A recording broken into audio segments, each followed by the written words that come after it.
Right, welcome everybody to a sunny Nottingham. And today, 10 practical ways AI can improve your marketing. And I really enjoyed writing this presentation. And I hope you get as much value from the next hour as I did enjoyment from writing this. And what are we going to talk about today?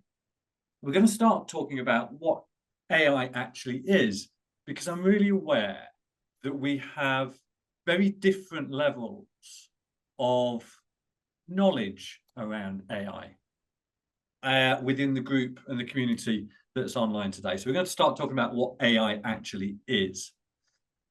Then we're going to dive into how to think about AI, some of the do's and don'ts for how you think about AI.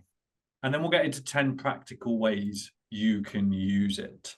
Really granular, tactical, practical things that you can do and you can take away today and use AI for. 6 mistakes to avoid. And then we'll talk about in the follow-up some experts to follow in the AI community. And we've got 2 great events. Next month's workshop for LinkedIn that Abby and Katie is running, and another webinar, fantastic guest next month, all about community building.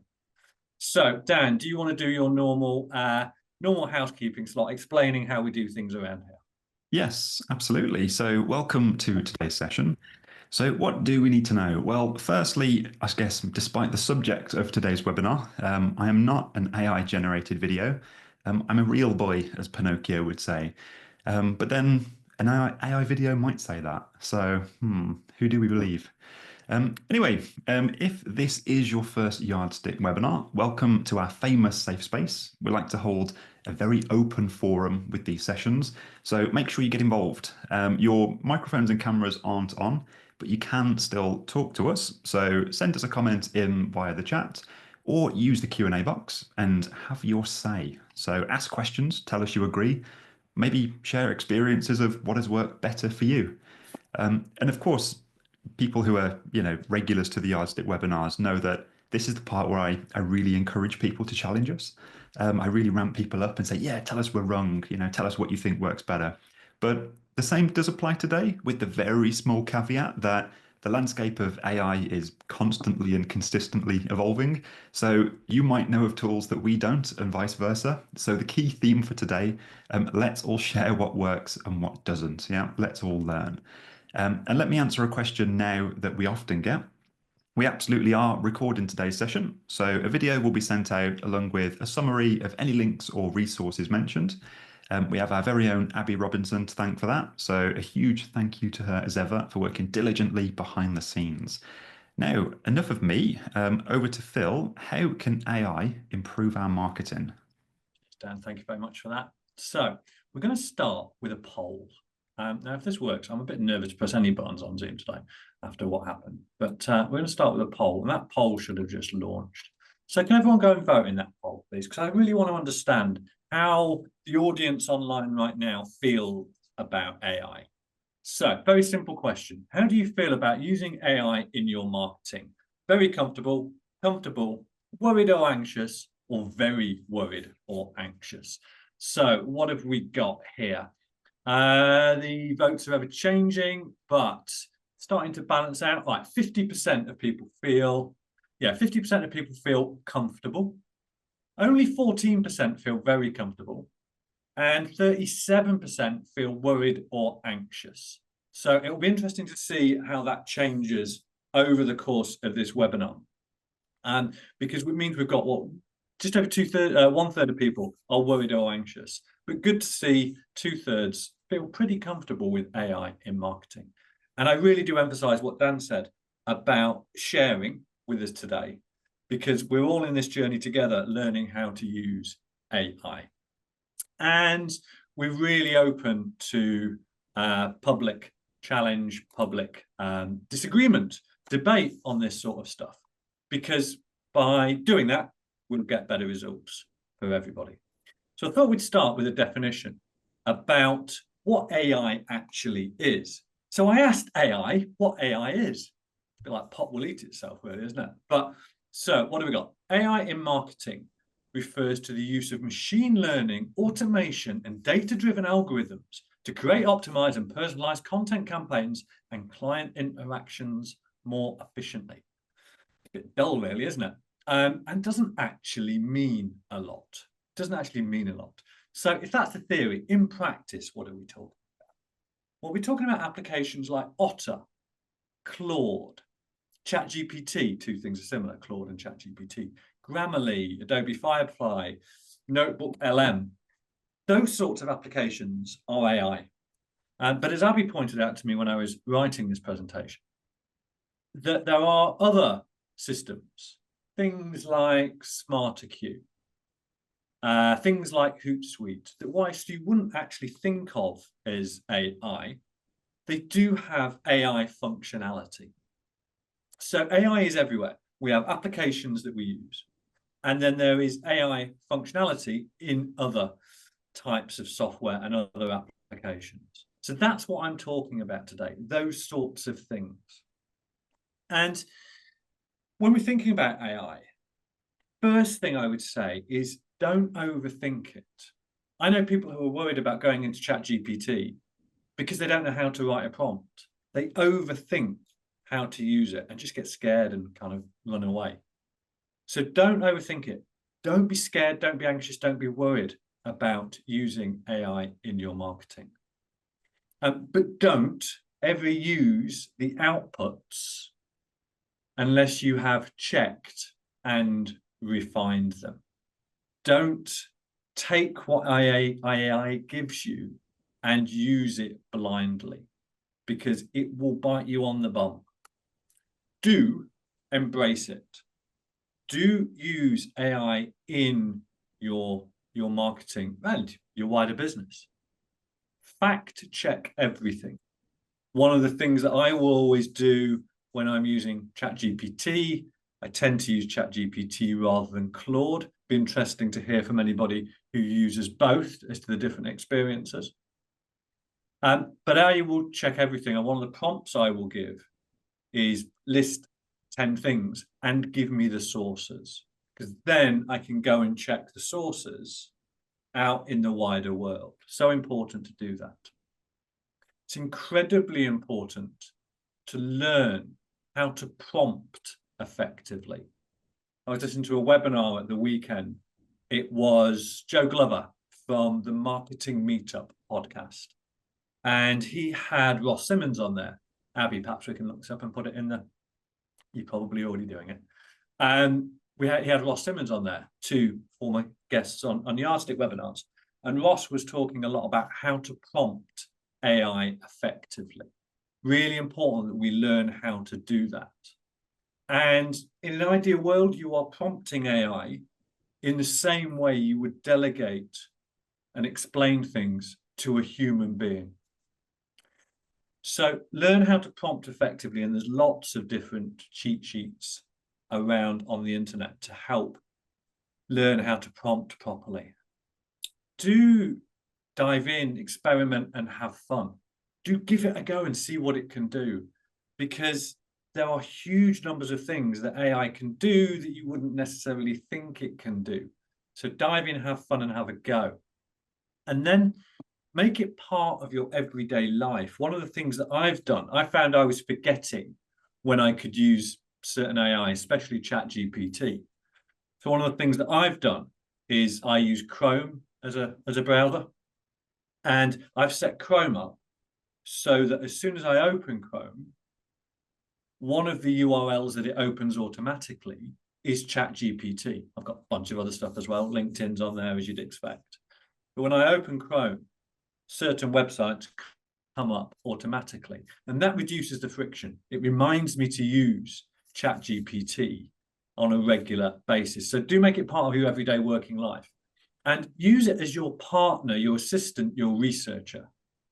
Adam Kay, who is one of our digital copywriters, gave a presentation about a year ago to the Yardstick team about AI, and he talked about how AI is your partner, assistant, your researcher. It's having someone there who you can bounce ideas off. If I'm writing a blog at a weekend and I'm playing around with a headline, we'll talk about some of that in a bit. but I will bounce ideas off ChatGPT. Sometimes I like the ideas it comes up with. Sometimes I dislike the ideas it comes up with. So it's very much like using a human to bounce ideas off. But use AI as your partner, your assistant and researcher. And for me, I think you've got to think of AI like a sandwich, which is a bit of a strange analogy, but bear with me. So you, then AI, then you again. So you're the two slices of bread, and AI is the filling in the middle. And what I mean by that is you to begin with, because you are prompting AI, then you are getting AI to do whatever you have asked it to do. Then you check it and make sure you're happy with it. And it's up to you whether you decide to use it again and whether you use the output or you get it refined. Dan, I can see if people are putting their hands up. I'm not sure if we've got anything we need to be aware of. It looks as though when we reset, we lost the ability for everyone to chat with host and panelists. So just reset the chat function, if you will. Yeah, of course I will do. We are still recording, aren't we, Dan? We are, yeah. There you go. Everyone can chat with everybody. Dive in, everybody. Go and have a chat with everybody. So for me, think of AI as a sandwich. You to begin with, then AI is the filling, then you again. And you decide whether you want to use the output that AI gives you, or you want to refine it further. Thanks, GP, for letting us know that you can put stuff in the chat now. That's fabulous. And I see Abby's just put the link into the Marketing Meetup podcast. So keep going. How do we think about AI? From a marketing perspective, it means that the world is about to get even noisier than it is right now. Because AI can mean unlimited content, or will mean almost unlimited, infinite content. Doesn't mean the content's any good, but it means that we have the potential for unlimited content. Unlimited content means we're going to have a noisier world. And a noisier world means it's going to be even harder to be heard. So that means that if it's not already there, it soon will be, that content promotion becomes more important than content production. I've said for a long while, people like Ross Simmons have said equally long, if not longer, that the balance is wrong between content production and content promotion. And we need to reset. We need to reset that balance, focusing on content promotion once it's been produced. And I think even Ross talked about a rule of thumb, if I remember from the webinar, talking about if you spend an hour producing a piece of content, you should spend 5 times as long, 5 hours promoting it. So AI means the world is going to get noisier. And for me, it's those people who know how to promote content are the ones that are going to cut through. Search is going to be disrupted massively. I was sat a couple of weeks ago watching an ice hockey game with my daughter, I tend to do on a Sunday evening, and I asked her something. And I looked at her phone, and she was on ChatGPT. I said, "What are you doing there?" She said, "I'm looking it up." So why don't you Google it? And she said, because ChatGPT gives me the answer and I don't have to click links. That is how search is going to be disrupted. People are going to be moving and gravitating towards search on AI, ChatGPT, Claude, etc., and away from Google. That's why Google has changed the dynamics and the anatomy of a search results page recently and put AI results at the top. And AI is going to, from a marketing perspective, and I think just running a business perspective, there's going to be huge potential for time saving, but there's equally going to be huge time potential for making mistakes. So we've got to balance this off, be aware of the threats, and be able to take advantage of the opportunities.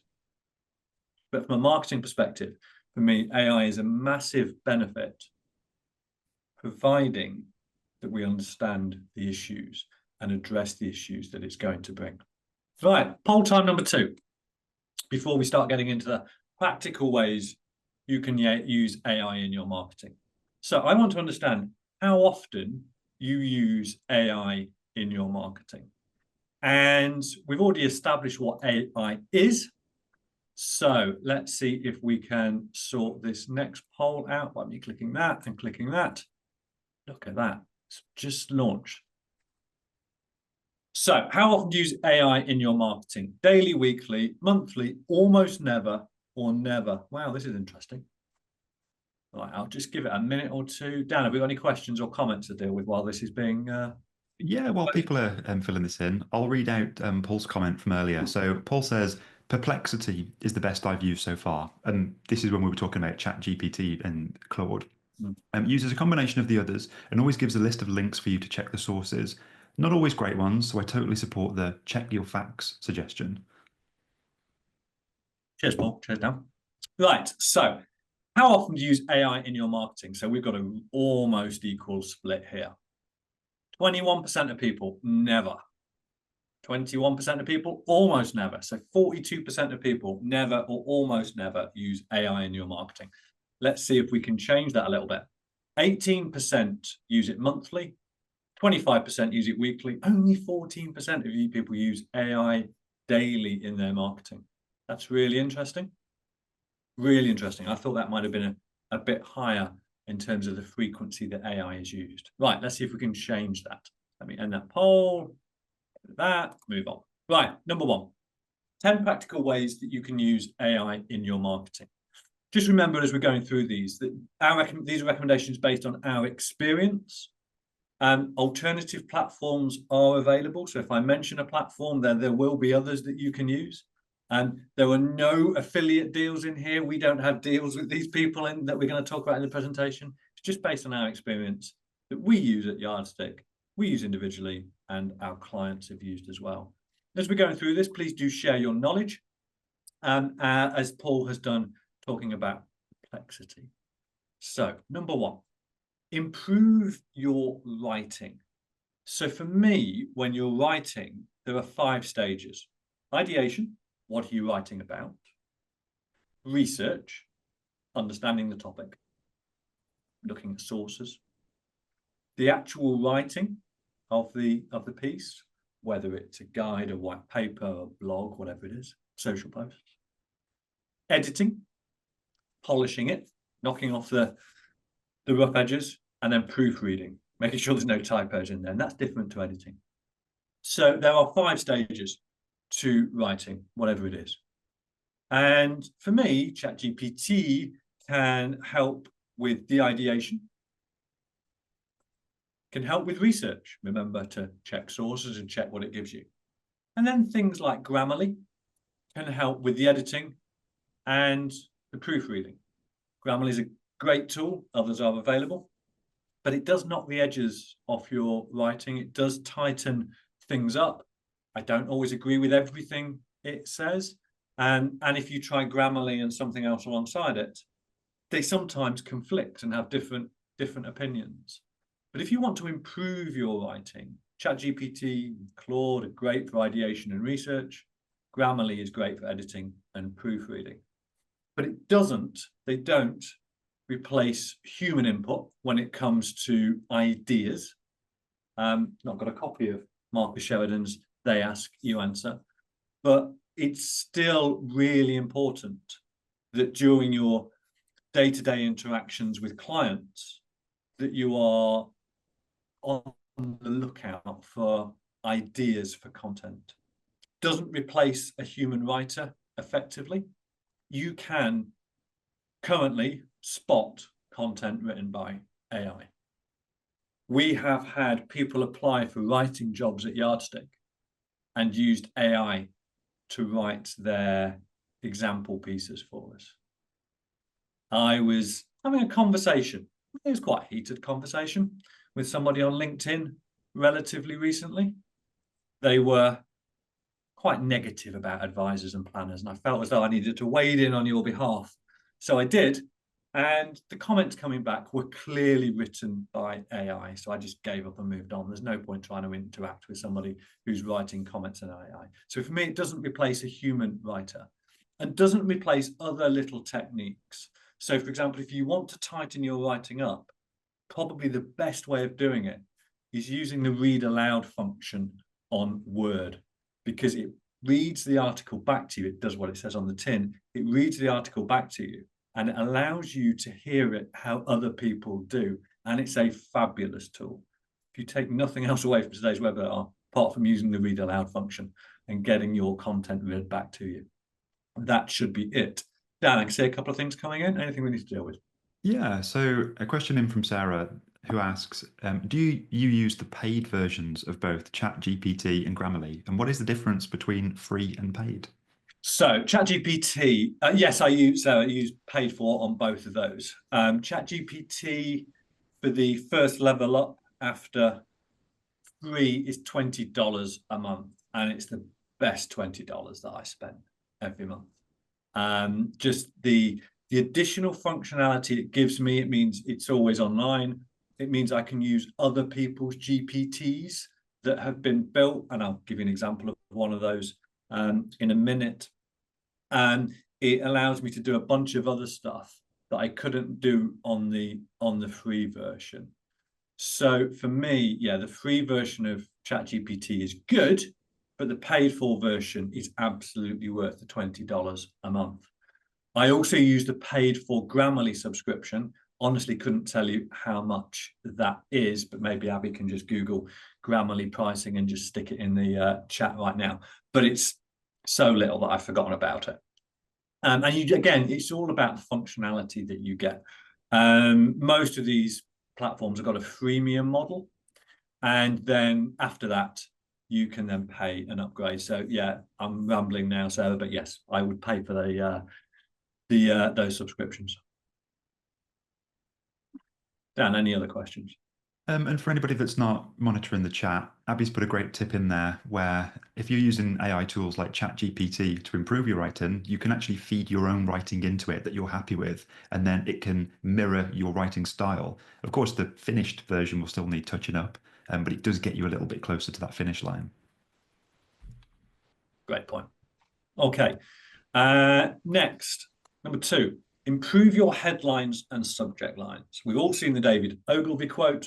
We all know how important your headlines for articles, webinar invites, your hooks for social media posts. We all know how important they are. And there's a few different ways of doing this. But for me, I will write 3, 4, 5, 6 headlines and stack them on top of each other to a point where I'm happy with a couple of them.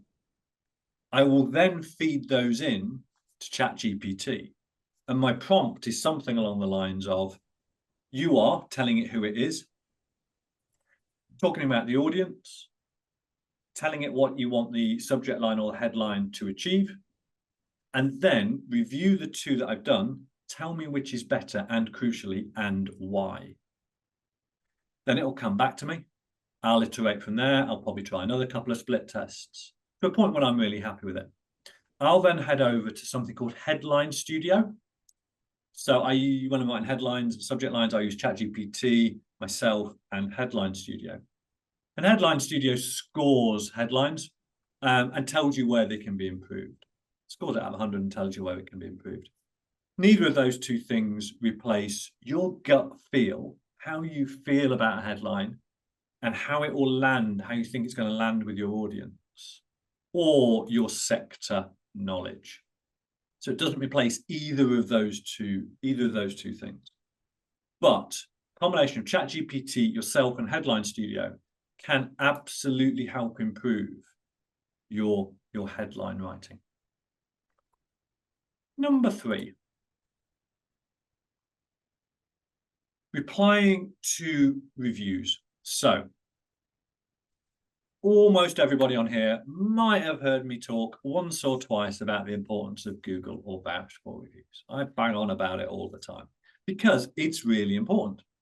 And when these reviews come in, it's again really important that you reply to your Google and vouched for reviews. I won't go into why it's important right now. Happy to do it separately if anybody wants a reminder. But really important that you leave replies. And really important those replies are more than just thanks, Dan, for the review. It's a really good opportunity to amplify some of the positive things that the client has said in their review. But it takes time to write good quality replies. Time is a finite thing for most people. And once someone's written one or two replies, they do sometimes get a little bit samey. So the Yardstick Review Responder, which is a GPT that we have built, will write your replies for you. Abby's going to put a link to it in the chat for us.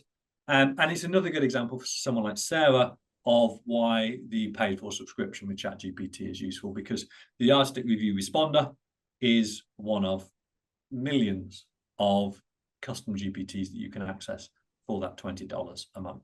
So whilst it will write the replies for you, and in my experience and talking to advisors we work with, the responses it writes can be used 80% of the time without editing, 20% needs a little bit of finessing. But it still doesn't collect the reviews for you, and it doesn't automatically do it for you. You have to feed it a bit of information, but it really does cut down the amount of time it takes to reply to your reviews. So the third out of the 10 practical ways we can be using AI is to use the Yardstick Review Responder for writing replies to your Google and vouch for reviews. Number 4, we'll do 4 and 5 down, and then we'll do some more questions and comments.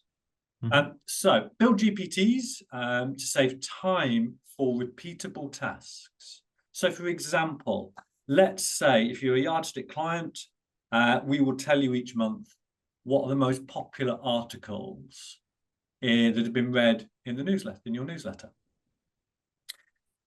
You could use ChatGPT to analyze those. In fact, we're just building a GPT that does that, where you'll be able to feed in the spreadsheets of what different people have clicked.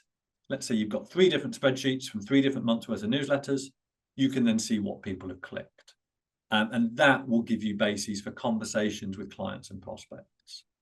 If you're writing SOPs, standard operating procedures, for how you do certain marketing tasks in your business, ChatGPT, Claude, Perplexity, etc., will help you write those SOPs. Then let's say there is a report, a white paper or a guide. If you're a Yardstick member, you get a deep dive guide every month, included in the cost of your membership. You could take that guide, upload it into ChatGPT, and say, give me 10 ideas for social posts from this guide. So it saves you having to wade all the way through it. Here's the guide, Mr. or Mrs. ChatGPT. Please give me 10 ideas for social posts from this. And you then write around those ideas, use Grammarly to edit, use ChatGPT and Headline Studio on your hook, and you've got 10 social posts. Much, much quicker than you reading the guide and taking things out. So ChatGPT and Claude, Perplexity for repeatable tasks. Doesn't do everything, doesn't always work first time. You're going to need to edit it, and the results aren't 100% perfect. But it will save you time.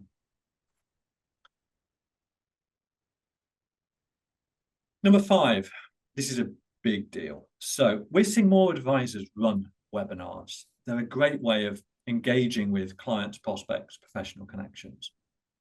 But it's really important that if you want to maximize the value of the hour that you've spent presenting and the hours you've spent building the presentation, that you do more with it. So what could you do? Use Otter AI to produce a transcript from the webinar and then upload it to your website. Now, what you actually get is a massive page of text, huge amount of page text. And it's unlikely that somebody's going to sit and read that rather than watching the webinar. But what it does is it's unique content. it's 5,000-6,000 words of unique content, and Google will love that from an SEO perspective. So the transcripts, as it says on the slide, aren't perfect. They will need checking. But if you use Otter AI to produce those transcripts, then check them, get a human to check them, upload them to the page on your website where you've put the webinar recording, Google will love the SEO. You could then take the Otter transcript, feed it into ChatGPT, and write a prompt asking you to turn the transcript into social or blog ideas. So I talked about that a minute ago by uploading the guide into ChatGPT and asking it to give you social ideas. Well, the same can be done with the transcript from the webinar. Upload it, give me 5 ideas. I've done this with the webinar from Sam Russell that we did a couple of months ago, last month, and other webinars that we've done. Uploaded the transcript, says it give me some ideas, give me some quotes, and then I've written around those quotes. And then look at using tools such as Choppity to turn the footage into social clips. So things like Choppity will find the best sections and will turn it into social clips. So it's not perfect. Transcripts need editing. You'll still need to write the blog posts or the social posts.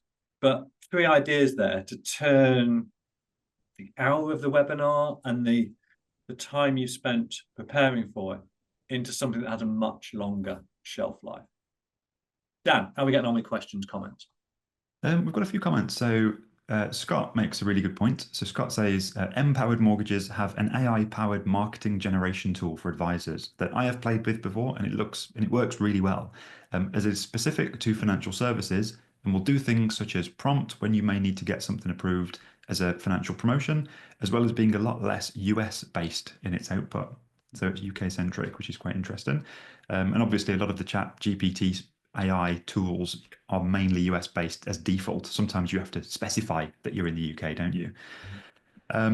Scott also makes another mention a bit further down where they say, in regards to the free versions of tools, our network has an issue in regards to data ownership. So we have to be very careful what we input into the free version. So that's an important consideration. And then Emma mentions, in response to Scott's comment, we are the same. So use Copilot for our business. And that's something we see quite a lot. That's Microsoft's AI service, isn't it? Yes, indeed. It's not something I have much, if any, experience with, to be honest. Which is perfect timing because Peter asks, is Microsoft Copilot worth looking at? So you've answered that without hearing the question. Almost like I read the question beforehand, isn't it? Yeah, I've got no experience of Microsoft Copilot, I'm afraid. If anybody else on the webinar does, then please share your experiences with Peter. Brilliant. Amelia is sharing some love for the LinkedIn guide that Abby recently wrote, where she mentions using ChatGPT to write headlines for your profile and giving it a detailed prompt. So I'm sure other people that aren't Amelia will be interested in that too. So I'm sure Abby will be able to leave a link to that and follow up too.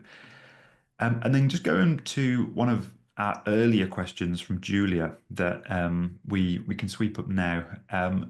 Julia says, I'm thinking of using AI to write info articles in a local magazine. Is this a good idea? Thinking of using ChatGPT to write local articles. Is it a good idea? Yes and no. I think to write from scratch, probably no, because I think for me, the content that ChatGPT, etc., produces right now is pretty dull, to be honest, bland, middle of the road, and is reasonably easy to spot. What you could do, though, is Dan and I, we've had this before, where you don't actually get much space in local magazines to write the article. You might have a word count of 300 words, for example. So what you could do here is, if you're a Yardstick member and you take articles from us each month, you could look at the data that we give you, pick the most popular article. So, for example, we wrote a guide in February that talked about tax year end planning and tax allowances. you could take that and ask ChatGPT to summarize it in 300 words for an article in a local magazine. So from writing from scratch, probably not. Taking a long article and turning it into a short article without losing the meaning or the value, yeah, I think that could work. Brilliant. Thanks, Phil. And then just a few opinions on Copilot for Microsoft. So anybody who is interested in that, just read the conversation there. And if you have used it and you do have an opinion, obviously add that in so everyone can benefit from that too. It seems quite mixed at the moment. Some people don't see the value in it. Others have had quite a bit of success with it. So I guess it's how you use it, isn't it? But no, that's it for now, Phil. So if you want to move on to point number 6. I shall indeed. Right, number 6, what have we got? Right, turning meetings transcript into content ideas. So more and more advisors are using tools to produce transcripts with their client meetings. So you can get, if you remove, you'd have to remove the confidential information just to be on the safe side, from the transcript. Remove the confidential information, then upload it into ChatGPT. Write yourself a prompt, or you could even create your own little GPT here, so you don't have to rewrite the prompt every time.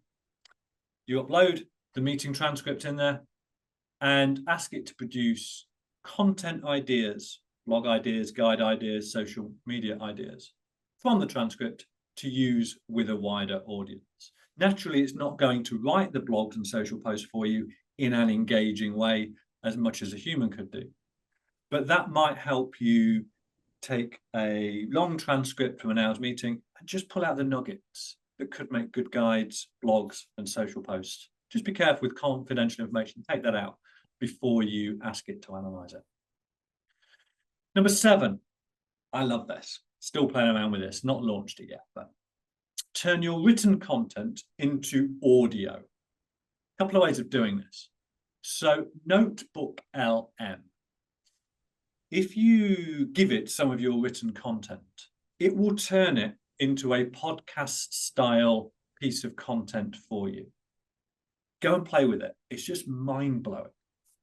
I took a blog that I wrote, I think it was last week, about QR codes on the Underground. Couldn't work out why QR codes weren't used on the Underground. That led me into thinking how QR codes can be used in your marketing. We've got a couple of examples later on when you want to sign up for the next webinar and the next workshop.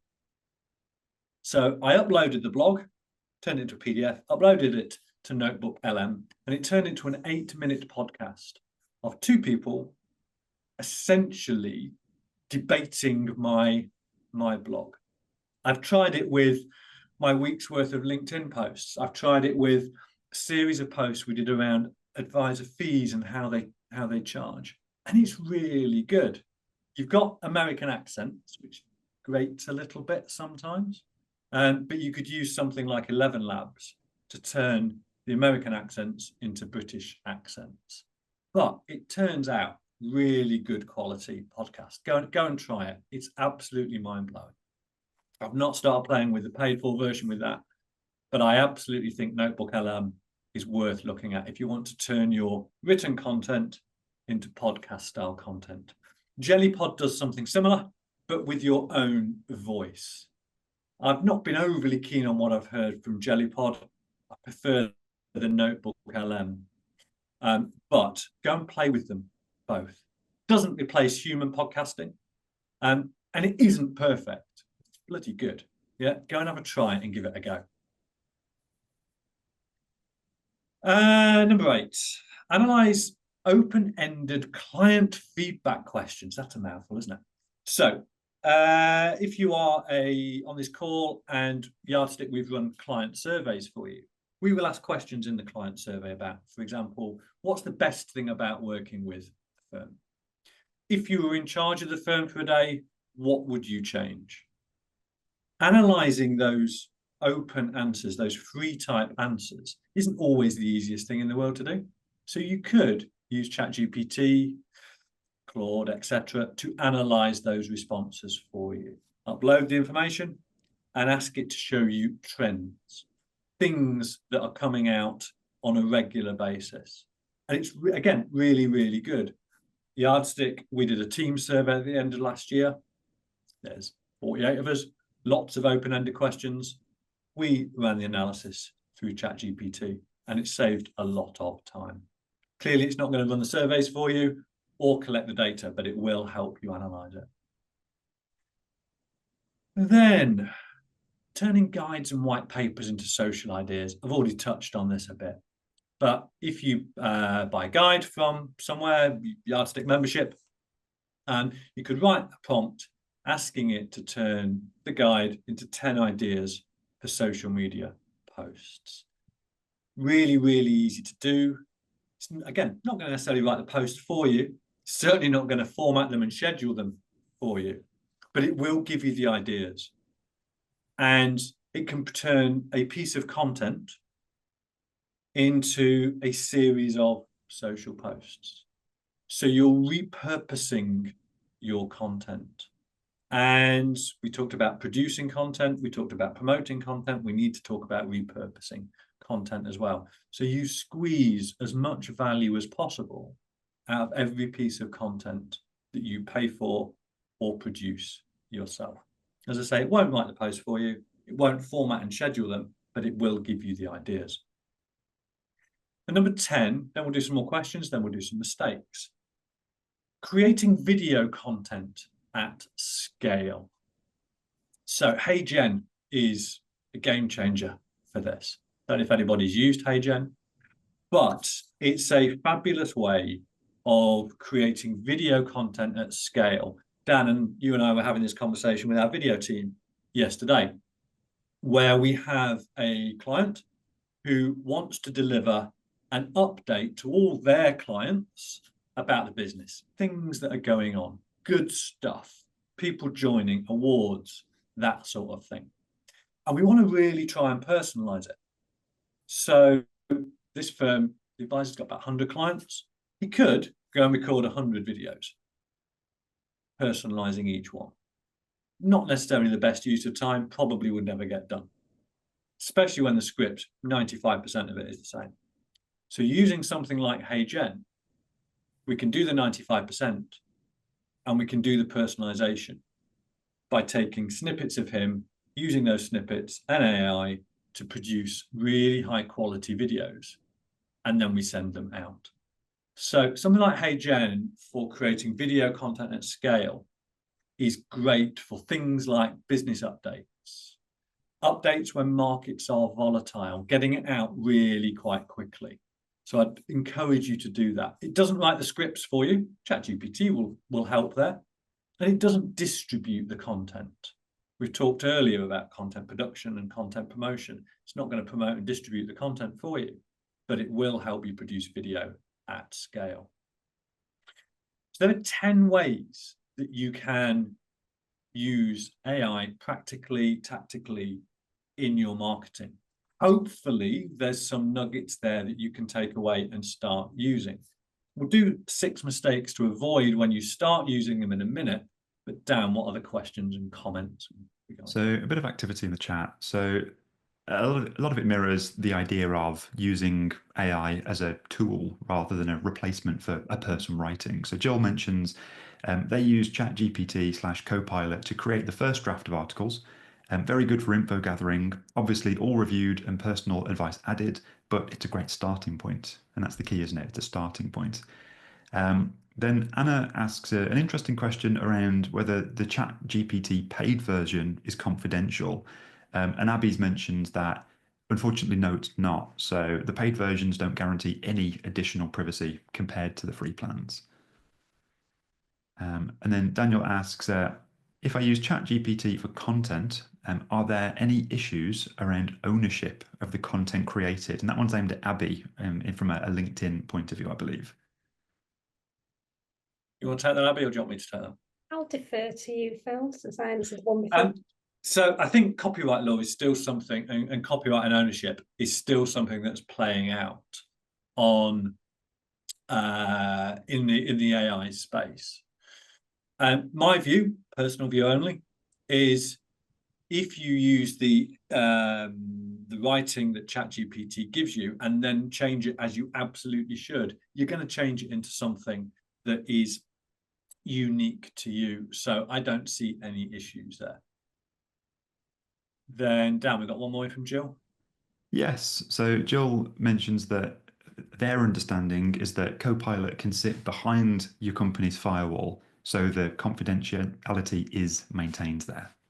And ChatGPT talk about the fact they won't share data outside of the chat, outside of OpenAI, but clearly it is using data and information and what people are putting in there to train the AI. So there are 10 ways you can use it. 6 mistakes to avoid, 6 things that I would avoid doing. Number 1, using AI to write your content. You can spot it. Yeah. Adam in his presentation gave a series of words that AI tends to use. You can spot AI written content right now. Who knows what will happen in the future? There are also tools out there that you can cut and paste text into, and it will tell you the probability of it being written by AI. And that's quite amusing when you're on LinkedIn and you're wondering how somebody writes so much lengthy comments all the time. Copy and paste it into one of these AI detectors. Some of them, your suspicions are not founded, other times they are. So for me, I wouldn't be using AI to write content for blogs, social posts, and certainly not for comments on social media. They're just so bland. We've got to put some personality into this stuff and give a bit of our time. So for me, one of the mistakes to avoid is using AI to write content. I wouldn't most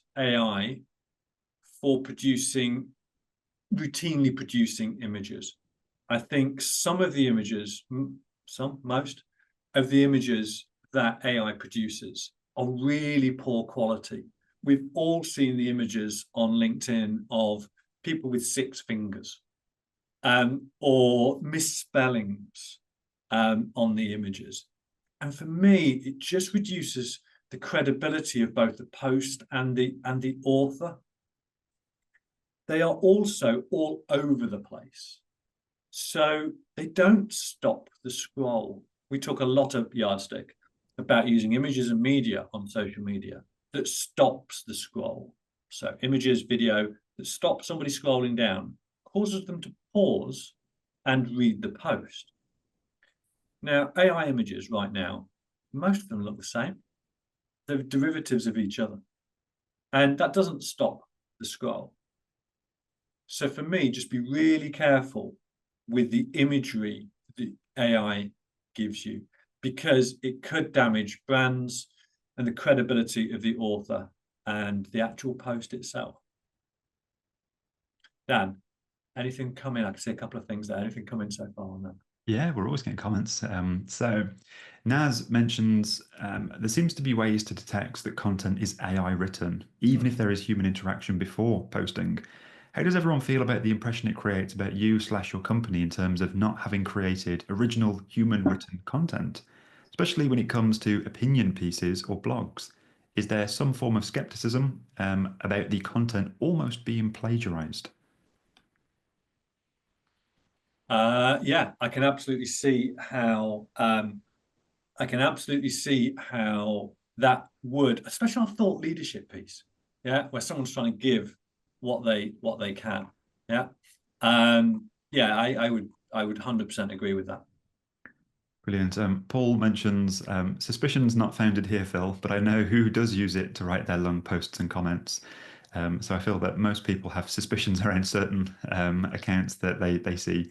I think you mentioned a while back, Phil, somebody was responding to you quicker than they could physically type, which kind of gives it away, really. At least wait a couple of minutes. Oh, absolutely. No, it wasn't you I was suspicious about, Paul. But yeah, we all know who they are because we probably all checked them out. And yeah, there was one occasion where I was having this conversation defending the honour of advisors and planners. And the person responding to me, it was impossible to have written what they wrote, the word salad that came out. in the time that it took them to post it. Yeah, very interesting. Brilliant. And then finally, Jill asks if we can suggest an AI detector because it'd be useful for them as a quick check of a written test submissions in their recruitment efforts. There's a few. I just tend to Google them. Grammarly's got a good one. I just tend to Google them and see what comes up first. But I'll use more than one, Jill. I'll probably put it through 2 or 3, just to produce some consistent results. Thanks, Right. Brill. Right, on to the next 3 then. Yeah, number 3, using AI for LinkedIn automation. LinkedIn seems to be cracking down on this quite significantly. I took the terms of service, and many people have had warnings. I woke up one Sunday morning a few weeks ago to saying, you're using some AI. Please turn it off if you want to come back onto the platform. And the AI I was using is WeConnect for connecting. So some people have had warnings, like I have, and I've seen quite a few others. I've seen some people who've been banned. I think you've just got to balance risk and reward. And for me, the risk is not worth it. And we've stopped using things like WeConnect at Yardstick. Number 4, not fact checking. Now, we talked earlier about sources. And for me, just never trust what AI gives you. Because if you do, and you use it blindly, you might get bitten on the bum. So for me, never trust what AI gives you. Always double check the output and ask Claude and ChatGPT and anything else that you use to provide sources. And then go and check those sources as rigorously as you usually would. Number 6, writing poor quality prompts. Inputs, outputs. The better the quality of the input, the better the quality of the output. And that applies whether you are briefing a human in your life or you're briefing AI. So write really detailed prompts. There's so many prompt cheat sheets around, some of varying quality. But if you're going to look at some of Ross Simmons' stuff, he's really, really good. So just avoid poor quality briefs when you're dealing with humans and when you're dealing with AI. And then finally, not using it. AI will save you time. It gives you time back or time to do more stuff. So AI will give you more time. It will help you get more value from your content. So we will use AI on this webinar to do various different things. Transcripts, social posts, blogs. We'll do the same, or we've done the same with Sam Russell. We will do the same with Leah Turner's, which we'll talk about in a second. So it helps you repurpose your content. It's also a great assistant and research partner. When I'm sat in Nero on a Saturday morning, I've got no one to talk to about my headline, I talk to ChatGPT. Always say thank you, because it remembers. Always say thank you and treat it politely. But it's a great assistant and research partner.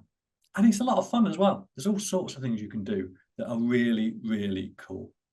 Doesn't replace human creativity, doesn't replace content writers, but it can save you time, help you squeeze more value from your content and act as that great research partner. So I hope that you've had some nuggets that you can take away today, some things to use AI for, some things not to use AI for. Happy to hang around and answer some questions. Abby has got a couple, one workshop, one webinar to talk to you about. Yes, thank you for your blog last week, Phil, because that gave us the inspiration to make life much easier for everybody here today in terms of signing up for our next event, which our free webinar next month is very exciting. It's a bit of a fangirl moment for me. If you've been on LinkedIn for any time at all, particularly heavily in the last 5 to 10 years, then Leah Turner's name will be familiar to you. You can't miss her, you can't miss her tattoos, and she's a real expert on LinkedIn. Built up a huge community, and she's now moved away from LinkedIn advice and more into community building. So 23rd of April next month, we're going to be talking to Leah, who's now founder of a community called The Halt, about the benefits of building a community, the platforms that you need to know about, how to do it, and the pitfalls and potholes to avoid as you build up that community. So as Phil said, the noise around AI is going to make authenticity even more important. And building a thriving community is all about authenticity and relationship building. So if you grab your phone, scan that code, and don't worry if you miss it, because I will include a link in the follow-up this afternoon as well, but you can sign up for Leah's webinar in a month's time through that QR code. And then next month's webinar. Oh no, sorry, this is your workshop. Yes, I should have done them in the other order, really, shouldn't I? But yes, this workshop is in 2 weeks' time today, I believe. And we've run it for the last couple of years. There's a few people in the crowd who have attended before. Amelia, for sure. Lucy attended before. Feel free to put your glowing reviews in the chat. But yeah, it was a fantastic event the last 2 times we've run it. It's 3 hours, 10 a.m. to 1 p.m. on Wednesday, the 2nd of April. And again, you can scan the QR code there, which takes you to a page on our website to give you a bit more detail.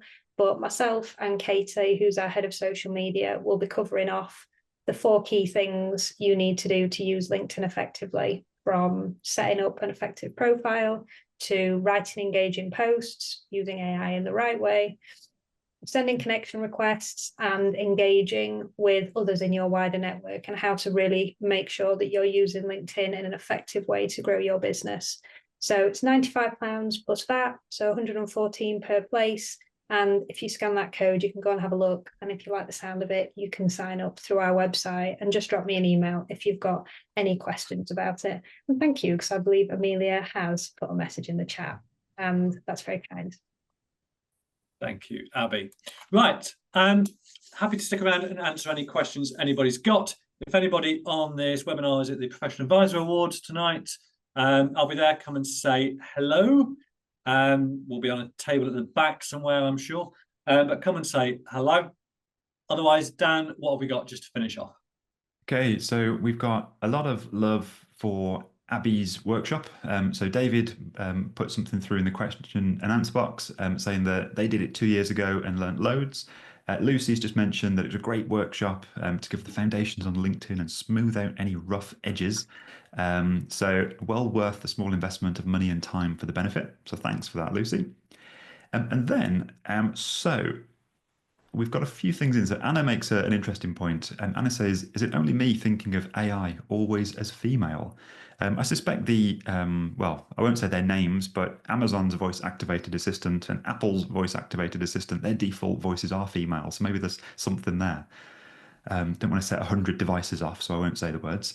Then Leanne mentions, you mentioned setting up prompts on ChatGPT, like the yardstick review response. Do you have any aid around how to do this, or is it quite simple? So there are lots of prompt sheets out there. And as I say, go and have a look at Ross Simmons' stuff. The Yardstick Review Responder is a specific GPT that we have built. Think of it like an app or an application. And yeah, it probably took me 5 hours to build, 6 hours to build. By the time you tested it, tried to train it, etc. And you can only build GPTs when you've got the paid-for version. But yeah, it's pretty simple to do. Once you've got the paid version, it's really quite simple to do. And I think this is one of the issues. People overly complicate. Some people overcomplicate the using things like ChatGPT. Just got to talk to it like a human. Brilliant, thanks. So Paul mentions to try Winston AI and Originality AI. There's a lot of tools available, and those are 2 that are working for Paul. Michael will have left now, but asked if the webinar can be emailed. So if anyone does need to dash off, don't worry, you will get a recording after this. And then I believe that is everything. We've got a lot of nice comments coming through of everyone getting a lot of value from this, so thanks for those. We do have a question from Scott. Question, thoughts on new disruptors, for example, DeepSeek. Do we stick and commit with the more established AI, or do we look at the new ones? You know what? I think you play around with things. Yeah. If we stay in our lane and only use the things that we are comfortable with, we'll only ever get the developments from those applications and from those AI platforms. So for me, I would be taking the blinkers off and looking as wide as I possibly can. because there will be cool stuff. There will be really useful stuff. So yeah, I would just play it with it, try it. I don't know, set an hour aside every week to just play with some AI, play with different applications and have a look and see if you can use them in your business. So would I stick with the tried and tested? No, I'd be playing around with different things. And of course, innovation comes from competition. So the more players out there trying to come up with interesting AIs, we're going to get a lot of interesting things. So that seems to be everything for comments and questions. So thank you for being such an engaged audience. So over to you, Phil, to wrap things up. Thank you, everybody. So if you're at the Professional Advisor Awards tonight, we shall see you tonight. Definitely see you, Sarah. You'll be up on stage, I'm sure. Everybody else, have a good day. We will send out the recordings later on. Cheers, guys. Bye-bye. Take care, guys. Bye.